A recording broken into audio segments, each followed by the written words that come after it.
Adakah berjuang H mempunyai pilihan yang lebih banyak untuk tolak plan Trump tentang genjatan senjata di Gaza? Sebenarnya berjuang H tidak mempunyai pilihan yang terlalu luas. Mereka dah disekat ataupun dah dikurungkan. Contohnya, apabila diiktirafkan Palestin itu sebagai sebuah negara, itu bermakna negara-negara Islam pun dah angkat tangan. Itu secara halus mereka diiktirafkan. Tapi dalam masa yang sama, apa yang diminta oleh Donald Trump itu permintaan sama dengan Netanyahu, berunduran sepenuhnya untuk berjuang H daripada Gaza. Jadi adakah berjuang tu akan berundur?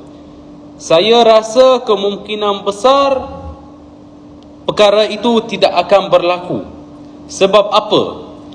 Kalau mereka bersetuju, mereka akan kena daripada penduduk Gaza sendiri, akan diserang oleh penduduk Gaza terhadap berjuang. Dan dalam masa yang sama sebenarnya, langkah ini sangat strategik bagi Donald Trump. Sebab apa? Apabila berjuang H berundur contohnya sepenuhnya daripada Gaza, itu maksudnya apa?